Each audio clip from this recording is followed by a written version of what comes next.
Hello hello हुन्छ सबैजनालाई क्रिस्टसको नाममा जय मसीह सुनिया छ कि छैन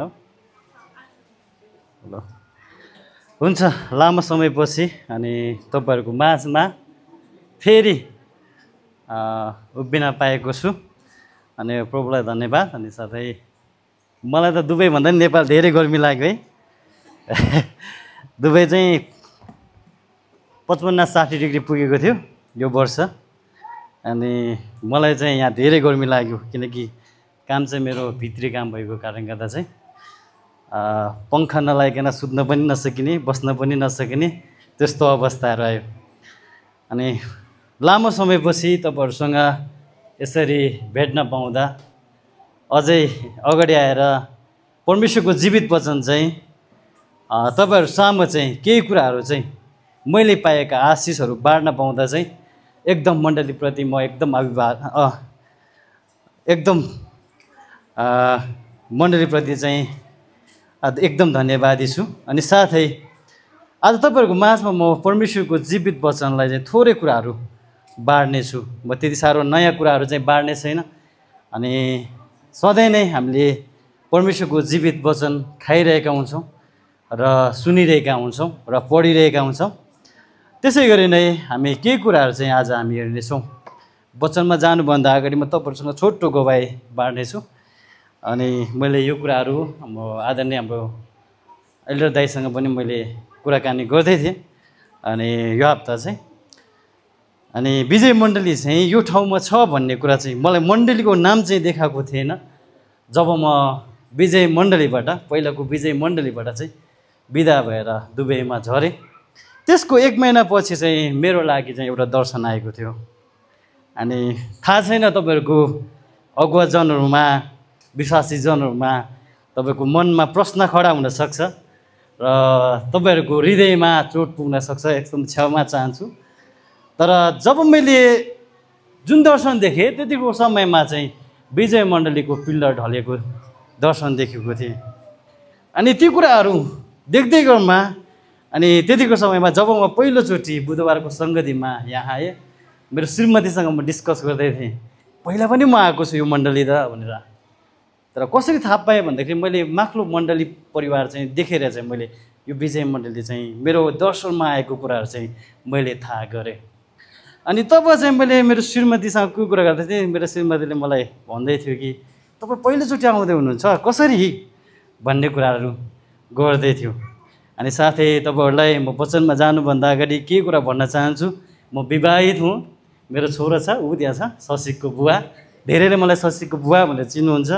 अनि सौम्यको बुढा भनेर चिन्नुहुन्छ अनि धेरैजनालाई मेरो नाम थाहा छैन मेरो छोरोलाई नाम छ थाहा छ अनि श्रीमतीलाई मेरो नाम चाहिँ विशेष गरी भन्नुपर्दाखेरि चाहिँ कलमान तामाङ अनि थर चाहिँ दोङ रहेको छ सरनेम चाहिँ त्यसरी नै जब मेरो जीवनमा चाहिँ जब म दुबईमा हुँदाखेरि जुन दर्शन आयो त्यतिखेरसम्म चाहिँ मैले पक्का निर्णय गरेको थिएँ प्रभु एक दिन त म पुगेरै छाड्छु तपाईको इच्छा भए तपाईले जुन ठाउँ देखाउनु भएको छ त्यो ठाउँ चाहिँ म गएरै छाड्छु किनकि तपाईले त्यतिकै मलाई देखाउनु भएको होइन भनेर म चाहिँ त्यो निर्णय लिएर चाहिँ प्रार्थना गर्दै थिएँ अनि अचानक यही ठाउँमा आउँदाखेरि यही चौरमा मैले देख्दाखेरिमा मैले श्रीमतीलाई भन्दै थिएँ मैले पहिला पनि यो ठाउँमा म आएको छु अनि मैले रुममा गएर विचार गरेँ त्यतिखेरसम्म चाहिँ म कहाँ कहिले चाहिँ आएको छु त भन्ने कुरामा अनि त्यतिखेर चाहिँ मलाई याद भयो कि मलाई चाहिँ दर्शनमा चाहिँ परमेश्वरले यो ठाउँमा यो मण्डलीको चाहिँ पिल्लर ढलेको छ भन्ने कुरा चाहिँ देखाउनु भएको थियो थाहा छैन तपाईहरुको अनि यहाँ मण्डलीमा के भएको छ कस्तो भएको छ मैले श्रीमतीलाई धेरै सोधेँ त्यतिको समय चाहिँ मेरो श्रीमतीको जवाब यही आयो कि हाम्रो आरसीको मम्मी अनि उहाँलाई सोध्नु न उहाँलाई सोध्नु अनि त्यो सोध्ने हृदय पनि आएन मलाई त्यसपछि मैले फेरि अनि हाम्रो आदरणीय एल्डर बुवालाई सोधेँ त्यति समयमा उहाँले पनि के भन्नु भएन समस्या चाहिँ छ यति मात्रै भन्नुभयो तर म तपाईहरुलाई यही आग्रह गर्न चाहन्छु यदि तपाईको हृदयमा यदि तपाईको जीवनमा चाहिँ आज तितोपन रहेको छ भने आजै फाल्नुहोस् किनकि भोलिको समय चाहिँ तपाईँ र मैले चाहिँ बनाउने होइन तपाईँ र मैले चाहिँ भोलिको समय छ भनेर थाहा गर्ने होइन अनि आजको समयमा आजको दिन चाहिँ तपाईहरुको बीचमा म चाहिँ हाम्रो दैनिक जीवनमा गर्नुपर्ने केही कुराहरू तपाईँहरूको माझमा म बताउनेछु। तपाईँहरूको माझमा मैले पाएका आशिष चाहिँ त्यो कुरा तपाईँहरूको माझमा राख्नेछु। अनि साथै हामीले दैनिकी जीवनमा गर्नुपर्ने कुराहरू धेरै छ। परमेश्वरमा आज्ञाकारिता भएर जिउनु, प्रार्थना गर्नु, क्षमा माग्नु, क्षमा दिनु, चिन्ता नगर्नु, अनेकौँ कुराहरू छ। तर तीमध्ये हामी थोरै कुराहरू हेर्नेछौँ। आशा गर्छु तपाईँहरूको जीवन चाहिँ, तपाईँहरूको हृदय चाहिँ आजको दिन चाहिँ नयाँ भएर जानेछ। आमेन, आमेन। मलाई चाहिँ हल्ला मनपर्छ है, फेरि नसुत्नु होला। वचनको लागि प्रार्थना भइसकेको छ, अनि तपाईँहरूले चाहिँ वचनको निम्ति प्रार्थना नगर्नु होला। गर्मी छ, पसिना मलाई आइरहेको छ। अनि दैनिक जीवनमा गर्नुपर्ने कुराहरूमध्ये हामी 4वटा कुरालाई मात्र हेर्नेछौँ, 4वटा शीर्षकलाई मात्र हेर्नेछौँ, किनकि मसँग समय छैन। त्यही भएको कारणले गर्दा चाहिँ हामी पहिलो सुरुमा हेर्नेछौँ, हामी तितोपन नराखी चाहिँ एकले अर्कालाई क्षमा दिनुहोस्। हामी एफिसी 4को हामी 31मा हेर्ने भने चाहिँ हामी यसरी पाउँदछौँ, सबै तितोपन, क्रोध र रिस, हल्ला र निन्दा, सबै किसिमका डाहा समेत तिमीहरूले त्यागिदेऊ। आमेन। यदि तपाईँको र मेरो जीवनमा चाहिँ थाहा छैन, तपाईँको यहाँ मण्डली बारेमा कतिजना बोल्नुहुन्छ, कतिजना बोल्नुहुन्न, कतिजनाको हृदयमा चोट पुगेको छ भन्ने कुरा थाहा छैन। यदि तपाईँको आज तपाईँको हृदयमा चाहिँ चोट पुगेको छ भने आजै यो मौका छ, एकअर्कासँग क्षमा माग्नुहोस् र कुनै पनि तितोपन, कुनै पनि मनमा भएको खिन्नता चाहिँ नराखी चाहिँ परमेश्वरमा चाहिँ नजिक हुन आउनुहोस्। आमेन। हामी एकअर्कालाई क्षमा दिनेछौँ। आमेन, हुन्छ। अनि साथै हामी 32 पदमा हेर्ने हो भने चाहिँ जसरी परमेश्वरले ख्रिस्टमा तिमीहरूलाई क्षमा गर्नुभयो, त्यसरी नै एउटाले अर्कालाई क्षमा गरेर तिमीहरू एकअर्काप्रति कोमल मनका र दयालु हो। आमेन। जब हामी हेर्ने हो भने चाहिँ हाम्रो स्वभावलाई हामी हेर्ने हो भने चाहिँ तपाईँ र मैले चाहिँ पटक पटक दिनमा चाहिँ हजारौँ लाखौँ पटक चाहिँ येशू ख्रिस्टलाई चाहिँ क्रुसमा चढाइरहेका हुन्छौँ। हाम्रो स्वभाव, हाम्रो बोली वचन, हाम्रो हरेक व्यवहारबाट चाहिँ येशू ख्रिस्टलाई हामी बार बार क्रुसमा चढाइरहेका हुन्छौँ। त्यही पनि परमेश्वरले तपाईँ र मलाई प्रेम गर्नुभएको छ। आमेन। त्यसरी नै तपाईँ र म पनि एउटा ख्रिस्टको जन्म भइसकेपछि, ख्रिस्टमा विश्वास गरिसकेपछि तपाईँको जीवन मात्र भएर हुँदैन, तपाईँको जियाइ हुनुपर्छ। आमेन। यदि तपाईँको जियाइ चाहिँ अरू व्यक्तिहरूले देख्दछ भने त्यतिको समयमा तपाईँ क्रिस्चियन, कुन चाहिँ क्रिस्चियन हुँदा भन्ने कुरा चाहिँ त्यहाँ प्रष्ट गराउँदछ। यदि तपाईँको जियाइ सही छ भने, परमेश्वरमा चाहिँ आदरणीय छ भने चाहिँ परमेश्वरको काम चाहिँ तपाईँ र मेरो जीवनबाट भएको कुरा चाहिँ त्यहाँ हामी पाउँदछौँ। यदि तपाईँको जियाइ छैन, तपाईँको जीवन मात्रै म क्रिस्चियन हुँ भनेर मात्रै जिउने हो भने चाहिँ त्यो व्यर्थको रहेको छ। वचनले भन्दछ, शिक्षा दिनेको झन् अझ न्याय चाहिँ कठोर तरिकाले हुनेछ। यदि तपाईँ आफै चाहिँ म क्रिस्चियन हुँ भनेर जिउँदै हुनुहुन्छ तर जियाइ चाहिँ 0 छ भने तपाईँको न्याय चाहिँ अझ कठोर तरिकाले हुनेछ। यसकारण गर्दा चाहिँ तपाईँ र मेरो जीवनमा चाहिँ क्रिस्चियन मात्रै भएर हुँदैन, जियाइ हुनु अति जरुरी रहेको छ। जब जियाइ हुन्छ तब तपाईँ र मेरो जीवनबाट चाहिँ अचम्मका कामहरू हुँदछ। आमेन। साथै यो कुराहरू भन्दै गर्दाखेरि चाहिँ म तपाईँलाई के भन्न चाहन्छु भने जति पनि ठाउँमा परमेश्वरको जीवित वचन बाँड्नको लागि अभिभार दिइन्छ त्यतिको समयमा मण्डलीमा केही न केही भत्केको भइरहेको हुन्छ। अनि त्यो ठाउँमा चाहिँ म पुगिरहेको हुन्छु। दुबईमा पनि जब म पुरानो ठाउँमा चाहिँ सेवाकाई गर्दै थियो, अचानक मलाई कामको लागि अफर आयो। मैले कहिले पनि काम खोजेन। प्रभु मेरो लागि चाहिँ काम यो चाहिन्छ त्यो चाहिन्छ भनेर म प्रभुसँग भन्दै थिएँ, तर मानिससँग चाहिँ प्रभु मानिस यो मेरो साथी हो, यसले मलाई यो यस्तो काम चाहियो कहिले पनि भनेन। तर परमेश्वरको काम चाहिँ अचम्मको भयो कि जब म यताबाट गएँ त्यतिको समयमा चाहिँ मेरो लागि सुत्ने टाइम भनेको 3 घन्टा 4 घन्टा मात्रै हुन्थ्यो। त्यसपछि चाहिँ मैले प्रभुलाई भने, प्रभु यसरी काम गऱ्यो भने त मै सकिन्छु त, तर तपाईँको राज्य चाहिँ कसरी हुन्छ त? तपाईँको राज्य नगरिकन चाहिँ म जिउन सक्दिनँ भने प्रभुसँग भन्दै थिएँ। तर अचानक एउटा अरबिकले मलाई फोन आयो, भाइ मसँग काम छ, तिमी काम गर्छौ भनेर मलाई चाहिँ अरबिकले भन्यो। त्यसपछि चाहिँ मैले भने तर काम चाहिँ के हो? अनि मलाई भन्दै थियो काम चाहिँ मार्केट लाइनमा हो तर फुल बेच्ने काम हो भने। अनि विश्वासै लागेन मलाई, जब म 5 रुपियाँको फुल बेचेर मलाई कहिले स्यालेरी दिन सक्छ त भन्ने कुरा मेरो हृदयमा आयो। त्यसपछि मैले गएर भेट्दाखेरिमा मैले भने कि अब सानो दोकान छ, त्यसमा पनि मलाई स्यालेरी दिनलाई 2500 नेपाली 70-80 हजार दिनलाई कसरी सकिन्छ त? त्यो तर्फ चाहिँ मेरो हृदय जाँदै थियो।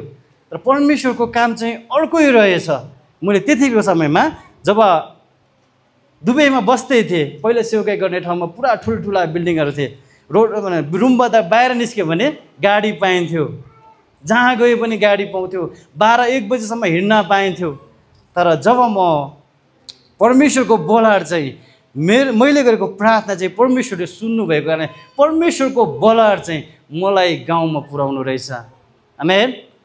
यस कारणले गर्दा दुबईको एउटा सानो गाउँ रसल खेमा भन्ने गाउँमा चाहिँ मेरो ट्रान्सफर भयो। त्यहाँबाट चाहिँ जब अफर आयो। त्यतिको समय मैले इन्टरभ्यू दिएर मैले के भने बस्नै मन लागेन, कहाँ बिल्डिङमा बसेको मान्छे छाप्नु जान कहाँ सजिलो हुँदो रहेछ र त्यो हुँदैन रहेछ। त्यसो मैले भने मलाई त इङ्ग्लिस पनि आउँदैन, हिन्दी पनि आउँदैन, सिर्फ मलाई नेपाली मात्रै आउँछ भने। त्यतिको समयमा उसले मलाई भने कि मैले तँलाई इन्टरभ्यू लिनको लागि बोलाएको होइन, यति मात्र भन तिमीलाई काम मन परेको छ कि छैन। त्यतिखेर समय मैले भने काम त मन परेको छ तर मलाई गर्न मन छैन। यदि तिमीलाई पैसाको कारणले गर्दा चाहिँ गर्न मन लागेको छैन भने गभर्मेन्ट अफिसमा गएर म सबै कुराहरू पेपरहरू बनाइदिन्छु। कम्पनीले 10 रुपियाँमा बनाउने पेपर मलाई गभर्मेन्टबाट चाहिँ 400 रुपियाँ नेपाली रुपिस हो भने चाहिँ 15,000 रुपिस चाहिँ पे गरेर चाहिँ मलाई कन्ट्र्याक्ट पेपर दिएको थियो। अनि गभर्मेन्ट अफिसले चाहिँ मलाई के भन्यो भने तिमीलाई यसले स्यालेरी दिँदैन, उसँग गिरगिर गर्दै नगर, तर डाइरेक्ट मसँग आऊ, के गर्नुपर्ने हो म उसलाई गर्छु। अनि त्यसपछि मैले भने प्रभुलाई, प्रभु भाषा आउँदैन भन्दा पनि नछोड्ने भयो, जे गर्दा पनि नछोड्ने भयो। अझ मलाई साउले के भने 6 महिना समय दिन्छु, वेट गर्छु म 6 महिनासम्म चाहिँ, त्यतिखेर आऊ तिमी, जहिले आउन छ 6 महिनाभित्रमा जहिले आउनमा लागि आऊ, त्यसरी भने। त्यसपछि मैले रुममा गएँ, कन्ट्र्याक्ट पेपर मेरो हातमै छ, मैले साइन गरेको छैन, मैले कम्पनीलाई दिएको छैन। यतापट्टिको कम्पनीलाई मैले कन्ट्र्याक्ट पेपर दिइसकेपछि क्यान्सल गरिसकेपछि म अर्को कम्पनीमा जानुपर्ने, मैले कन्ट्र्याक्ट पेपर लिएर पनि मैले दिएको छैन। उताबाट फोन आउँदैछ कन्ट्र्याक्ट पेपर दियो भनेर, अझै दिएको छैन, अझै पनि कन्फ्युजमा छु म। अनि फेरि मैले प्रभुमा प्रार्थना बसेँ। प्रार्थनामा बस्दाखेरि चाहिँ मेरो हृदयबाट चाहिँ अचानक एउटै मात्रै शब्द आयो, प्रभु म हारेँ, म तपाईँ आफै जित्नुभयो। आमेन। यदि तपाईँ र म चाहिँ आफ्नै बल र ताकतले तपाईँ र म चल्दै हुनुहुन्छ भने तपाईँ र मेरो जीवनमा चाहिँ तितोपन आउँछ। यदि तपाईँ र मेरो जीवनमा तितोपन रहेको छ भने आशिषको ढोकाहरू बन्द हुन्छ। आमेन। यस कारणले गर्दा चाहिँ तपाईँ र मेरो जीवनमा चाहिँ कसैमाथि तितोपन रहेको छ, कुनै बोली वचनले तपाईँको चित्त दुखेको छ भने आजै एक्लै अर्कालाई क्षमा गर्नुहोस्। तब चाहिँ तपाईँ र मेरो जीवनको ढोकाहरू चाहिँ आशिषका ढोकाहरू चाहिँ बन्द भएको कुराहरू चाहिँ खुल्ला हुन्छ। आमेन। अनि साथै दोस्रो कुरा, आफूलाई अरूसँग नदाच्नुहोस्। हाम्रो समाजमा हाम्रो व्यवहारमा सबभन्दा ठुलो समस्या यही रहेको छ, हामी एकअर्कामा दाँच्छौँ। हामी हेर्ने हो भने चाहिँ छिमेकीको छोरा चाहिँ यो भयो त्यो भयो, मेरो छोरा यस्तो भयो, हामी आमा बुवाको कुरा गर्ने हो भने चाहिँ, अनि हरेक जवान अवस्थामा हेर्ने हो भने चाहिँ मेरो साथी चाहिँ अमेरिका अस्ट्रेलिया पुग्यो तर म चाहिँ नेपालमै छु। अनि मलाई पनि धेरै व्यक्तिहरूले यो कुराहरू भनेको थिए, मेरो साथीहरूले, म तिमीभन्दा कमजोरी पढाइ लेखाइमा कमजोरी विद्यार्थी हो, तर म हङ्गेरीमा छु, तिमी दुबईमा छौ, यसो कोसिस गर अनि त्यसपछि आऊ मलाई भन्दै थियो। अनि त्यसपछि चाहिँ मैले भन्दै थिएँ मलाई चाहिँ युरोपमा बस्नका लागि, त्यो वातावरणमा हुर्किनको लागि, रहनको लागि चाहिँ परमेश्वरले बनाउनु भएको होइन। यदि मलाई युरोपमै रहनु थियो, युरोपमै सेवाकाई गर्नु थियो भने मेरो जन्म युरोपमै हुने थियो होला। मलाई मेरो परमेश्वरले चाहिँ नेपालमा नै जन्म दिनुको कारण चाहिँ नेपालमा पनि परमेश्वरको राज्यको विस्तार गर्नु छ। आमेन। यदि तपाईँ र मेरो सेवाकाई चाहिँ अनि युरोपमा हुनु थियो भने युरोपमा नै तपाईँ र मेरो जीवन, तपाईँ र मेरो जन्म चाहिँ त्यहाँ हुने थियो। तसर्थ आज तपाईँको हृदयमा ती सोच र विचार, अरूभन्दा म चाहिँ सानो व्यक्ति छु भन्ने सोच र विचार तपाईँमा रहेको छ भने आफैलाई बदल्नुहोस्। कता हप्ता हाम्रो आदरणीय दाइले वचन बोल्दै हुनुहुन्थ्यो, अङ्गहरूको चाहिँ अलग अलग काम रहेको छ एउटै शरीर भए तापनि। यदि हेर्ने हो भने चाहिँ त्यहाँ हामी स्पष्ट रूपमा बुझ्न सक्छौँ तपाईँ र मेरो बनावट, तपाईँ र म एउटा मानिस भएर जन्म लिएको छौँ तर शरीर अलग रहेको छ। हाम्रो हातका औँलाहरू चाहिँ अलग अलग रहेको छ। तपाईँले गर्नुपर्ने काम, तपाईँले गरिने काम चाहिँ मबाट हुन सक्दैन। तपाईँले गर्दै गर्नुभएका मण्डलीमा जुन अभिभारा तपाईँले निभाउँदै हुनुहुन्छ त्यो अभिभारा जुन काम तपाईँले गर्दैन त्यो काम मबाट हुन सक्दैन, किनकि त्यसको लागि बोलहट परमेश्वरले तपाईँलाई दिनुभएको छ। आमेन। कतिपय समयमा हामी सोच्ने गर्छौँ मण्डलीमा चाहिँ पास्टर एल्डरहरू चाहिँ ठुला व्यक्ति भए, अब उनीहरूले नै चलाउने भए, उनीहरूले नै राज्य गर्ने भए। यो कतै होइन। यदि तपाईँ र म चाहिँ मण्डलीको एउटा असल व्यक्ति हो भने चाहिँ तपाईँ सेवक बन्नै पर्छ। हामी येशू ख्रीष्टको जीवनलाई हेर्ने हो भने चाहिँ परमेश्वर चाहनुहुन्छ भने संसारलाई उथल पुथल पार्नुहुन्थ्यो। क्रुसबाट ओर्लेर आएर चाहिँ त्यो जतिजनाले उहाँलाई क्रुसमा टाङ्नु भएको थियो सबैले मार्न सक्नुहुन्थ्यो, तर किन गर्नु भएन? उहाँ चाहिँ जुन भविष्यवाणी भएको थियो त्यसको आज्ञाकारिता भएर चाहिँ जिउनु भएको थियो।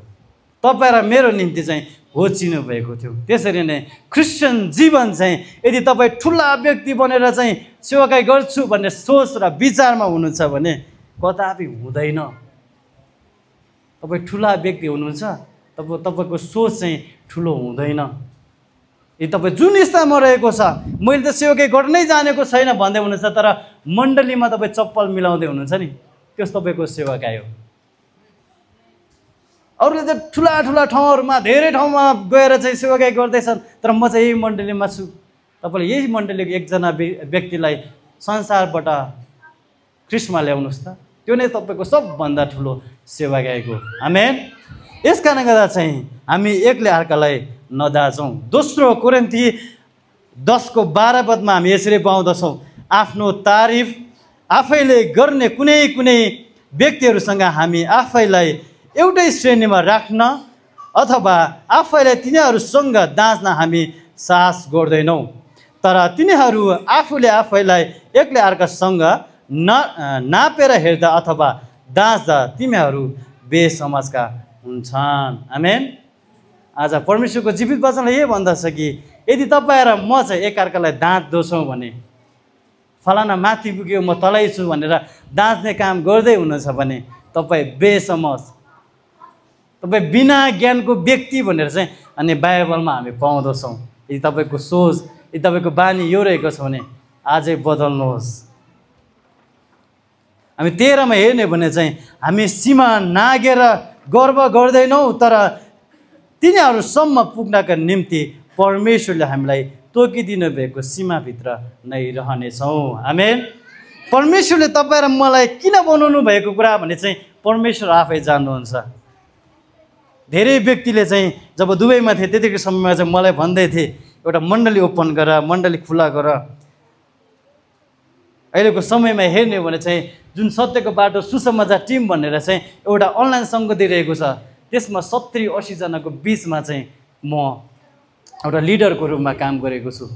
यसको मतलब यो होइन कि म अरूलाई चाहिँ मेरो साथ मैले इच्छा गरेको मैले जरुरी पुरा गर्ने, मेरो हरेक सोच र विचार पुरा गर्नको लागि मैले शासन गर्ने होइन।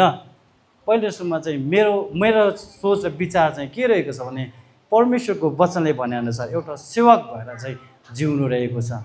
यदि कसैलाई केही कुराहरू कमी हुन्छ भने, यदि कोही मान्छे बिरामी हुन्छ भने त्यतिको समयमा चाहिँ मैले चाहिँ प्रार्थना गर्नुपर्छ है। म चाहिँ ती व्यक्तिहरूको सामु चाहिँ म पर्सनल रूपमा नि फोनमा अथवा भेटघाट हुनुपर्छ है भन्ने सोच र विचार मेरोमा आउँछ। तसर्थ आज तपाईँ र मेरो सोच र विचार चाहिँ एक्लै अर्कालाई दाँच्ने, एक्लै अर्कालाई ठुला र सानोको रूपमा हेर्ने सोच र विचार अनि त्यो हेराइरहेको छ भने आफैलाई बदल्नुहोस्, किनकि हामी बेसमाजका होइनौँ, हामी बुद्धिमानीहरूमा पर्नेछौँ। आमेन आमेन। हामी अर्को कुरा हेर्नेछौँ, हामी चिन्ता नगर्नुहोस्। हामी कतिजनालाई चिन्ता छैन? हात उठाउनुहोस् त। कतिजनालाई चिन्ता छैन? कतिजनालाई चिन्ता फिक्री छैन? हात उठाउनुहोस् है। पछि सोच्छु नि फेरि चिन्ता छैन भन्नुहोस्। के चाहिँ चिन्ता छ? छुटिसकेपछि सोध्छु म गेटमा बसेर। उठाउनुहोस् है, उठाउनुहोस्। कतिजना चिन्ता छैन? चिन्ताविहीन को हुनुहुन्छ?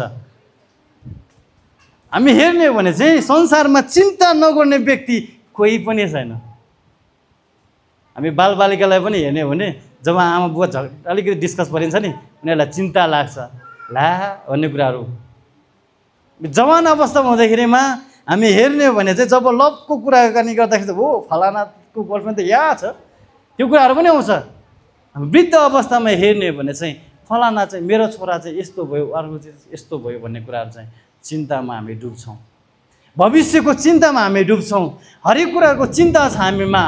जब ती चिन्ताले चाहिँ तपाईँ र मेरो लागि चाहिँ परमेश्वरसँग रहेको सम्बन्धलाई चाहिँ खुकुलो गराउँदछ।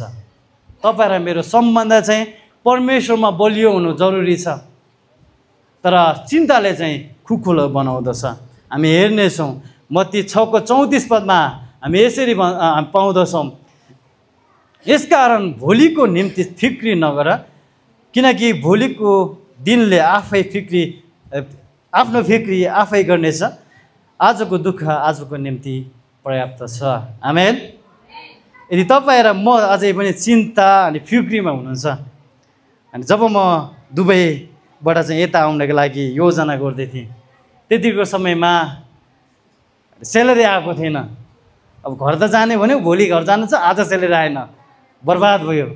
अनि म्यानेजरलाई, ओनरलाई मैले भने म त भोलि घर जाँदैछु त, सेलेरी पनि आएन भन्दाखेरिमा चाहिँ मलाई ओनरले के सम्झायो भने, ओहो म त बिर्सिरहेको त्यो कुराहरू त, तिमी घर जाँदैछौ भन्ने कुरा त बिर्सिरहेको, अहिले म सेलेरी हालिदिन्छु भनेर भने। अनि त्यसपछि होइन यति अप्ठ्यारो हुँदैन भने मेरो श्रीमतीको नाममा पठाइदिनु न मैले भने। त्यसपछि मैले भने, अनि उहाँले मलाई के भन्नुभयो भने, होइन श्रीमतीको नाममा त म 1 महिनाको मात्रै सेलेरी दिन्छु, तर तिम्रो नाममा चाहिँ 2 महिनाकै सेलेरी दिन्छु भन्नुभयो। त्यसपछि ठिक छ, यदि तपाईँ 2 महिनाकै सेलेरी दिएर मलाई पठाउन चाहनुहुन्छ भने अब तपाईँले चाँडो गरिदिनुहोस् भन्नुभयो। तिमी बेलुका जाने हो भने बिहान पैसा निकालेर जाऊ, त्यसका लागि कुनै प्रब्लम हुँदैन भनिदिनु भयो। आमेन। यदि त्यतिको समयमा मैले चिन्ता लिएर चाहिँ म आफ्नै सुरमा डुबेको भए जिरो भएर आउनुपर्ने थियो, तर परमेश्वरको योजना चाहिँ म जिरोमा होइन, म चाहिँ प्रशस्तमा भएको चाहनुहुन्छ। आमेन। यस कारणले गर्दा चाहिँ परमेश्वर तपाईँ र मलाई चाहिँ चिन्ता फिक्रीमा भएको होइन, प्रशस्तमा, खुसियालीमा, हर्षमा भएको चाहिँ चाहनुहुन्छ। यदि तपाईँ अहिलेको समयमा चिन्ता फिक्री अनेकौँ कुरा रहेको छ भने चाहिँ आज आफै आफ्नो हृदयलाई जाँच्नुहोस्। तपाईँको हृदय जान्ने परमेश्वर हुनुहुन्छ। तपाईँको हृदयमा बोल्ने चाहिँ परमेश्वर हुनुहुन्छ। तपाईँको जीवन र तपाईँको जियाइ परिवर्तन गर्ने चाहिँ परमेश्वर हुनुहुन्छ। मानिसको बल र ताकतले कुनै पनि व्यक्तिलाई परिवर्तन गर्न सक्दैन। यदि सक्ने हो भने चाहिँ संसारमा कहीँ पनि पापका कुराहरू हुँदैन थियो। आमेन। साथै कतिपय समयमा हामी भन्छौँ मैले सुसमाचार सुनाएँ, यो ठाउँमा सुनाएँ, तर सुसमाचारको कुनै जवाबै आएन। एउटा एउटा कुरा भनौँ, मोसाको बोलाबाट 80 वर्षमा आएको थियो। मोसाको जीवनमा परमेश्वरको बोलाहट चाहिँ 80 वर्ष पुरा भइसकेपछि आएको थियो। आमेन। यस कारणले गर्दा चाहिँ जब तपाईँ र मेरो जीवनमा चाहिँ चिन्ता फिक्री नगरी चाहिँ हामी परमेश्वरमा धैर्यता भएर चाहिँ जिएर चाहिँ उहाँको राज्य र धार्मिकतामा हामी रहन्छौँ भने परमेश्वरले हरेक कुराहरू चाहिँ हामीलाई दिनुहुन्छ। हामी 33मा हेर्ने हो भने चाहिँ तर पहिले उहाँको राज्य र उहाँको धार्मिकताको खोजी गर र यी सबै थोक तिमीहरूको निम्ति थपिनेछ। आमेन। यदि तपाईँ र मेरो जीवनमा नि नयाँ कुराहरू देख्न चाहनुहुन्छ भने पहिलो सुरुमा चाहिँ परमेश्वरको राज्य र परमेश्वरको धार्मिकतालाई खोजी गर्नु चाहिँ अति आवश्यकता रहेको छ। जब हामी धैर्य साथ परमेश्वरको राज्यलाई हामी रहन्छौँ, परमेश्वरको राज्यमा जिउँदछौँ भने अवश्य नै तपाईँ र मेरो जीवनमा चाहिँ नयाँ काम हुनेछ, तपाईँ र मेरो मण्डलीमा नयाँ काम हुनेछ। आमेन। ल एकअर्काले भन्नुहोस् त, हाम्रो मण्डलीमा नयाँ काम हुनेछ। आमेन। नसुत्नुहोस् है, नसुत्नुहोस्। अब धेरै छैन, मसँग समय थोरै बाँकी छ, समय सकिसक्यो लगभग। हामी अर्को हेर्नेछौँ प्रार्थना। तपाईँ र मेरो जीवनमा प्रार्थना छैन भने चाहिँ, अनि जब सुसमाचार टिम सुरु गर्दै थियो त्यतिकै समय भन्ने गर्थ्यो हामी, छ प्रार्थना छ शक्ति, छैन प्रार्थना छैन शक्ति। त्यही भएको कारणले गर्दा चाहिँ यस कारण तपाईँ र मेरो जीवनमा चाहिँ प्रार्थना हुनु चाहिँ अति आवश्यकता रहेको छ। हितोपदेश 15:29 पदमा हामी यसरी पाउँदछौँ, परमप्रभु दुष्टदेखि टाढै रहनुहुन्छ तर उहाँले धर्मीहरूको प्रार्थना सुन्नुहुन्छ। आमेन। यदि तपाईँ र मेरो सोच र विचार चाहिँ परमेश्वरतिर रहेको छ भने परमेश्वर तपाईँ र मेरो प्रार्थना चाहिँ सुन्नुहुन्छ। डायरी बन्द नगर्नुहोस् है, अझै 3-4वटा बाँकी छ है, डायरी बन्द नगर्नुहोस्। अनि त्यही भएको कारणले चाहिँ यदि तपाईँ र मेरो सोच र दुष्ट सोच रहेको छ, एकअर्कामा चाहिँ डाहा गर्ने, म सँगसँगै सेवाकाई गर्ने व्यक्ति चाहिँ अब पास्टर भयो, पुलपिटमा उभिन सक्ने भयो, म चाहिँ पछाडि छु, तर तपाईँले गर्नुभएको काम चाहिँ देख्नु भएको छैन, तर परमेश्वरले चाहिँ देख्दै हुनुहुन्छ। आमेन। यस कारणले गर्दा चाहिँ जब योना पनि, हामी अस्तिको हप्ता हामी सुन्दै थियौँ योनाको जीवनमा जब के भयो भन्ने कुराहरू चाहिँ, जब योनाको जीवनमा नि माछाको पेटभित्र पनि उसले प्रार्थना गरेको छ। आमेन। येशू ख्रीष्टले समेत पनि जब मृत्युमा जाँदै हुनुहुन्थ्यो त्यतिको समयमा नि प्रार्थना गर्नुभएको छ। आज के तपाईँ र मेरो जीवनमा प्रार्थनाको महत्त्व छैन होला र त? आफूलाई जाँच्नुहोस्। अनि पहिलो थेसलोनिके 5:17 हामी पाउँदछौँ, निरन्तर प्रार्थनामा लागिरहौ। आज भन्नुहोस् त, निरन्तर प्रार्थनामा। आमेन। त्यस कारणले गर्दा तपाईँ र म चाहिँ यो समयमा यो घडीमा प्रार्थना गर्नुपर्छ त्यो होइन, निरन्तर प्रार्थनामा रहनैपर्छ।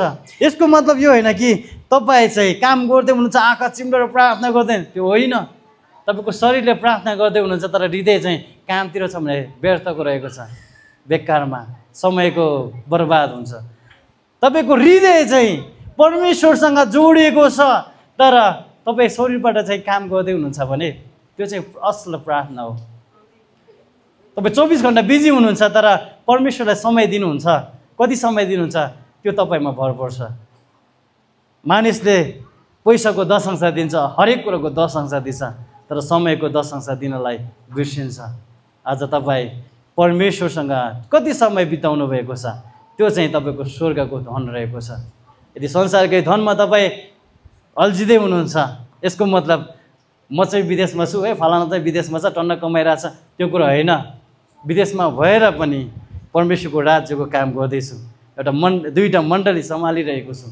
अहिलेको समयमा मैले सोचेको थिएन म मेरो गाउँमै नै सीमित रहन्छु, त्यही सोच र विचार थियो मेरो, तर परमेश्वरको बोलार अलग रहेछ। त्यतिखेर मैले महसुस गरेँ जब मैले त्यो मण्डलीमा चाहिँ जोइन गरेँ, त्यतिको समयमा अगुवा एल्डर मात्रै हुनुभयो। जति पनि लिडरहरू थियो सबैले चाहिँ एउटा लिडरले अर्को शिक्षा ल्याइदियो भने एउटा डिकनले चाहिँ त्यही मण्डलीकै एउटा दिदीबहिनीसँग चाहिँ सम्बन्ध भएर चाहिँ नराम्रो स्वभावहरू आयो। तब चाहिँ एल्डर बुवा चाहिँ एकदम निराश हुनुभयो।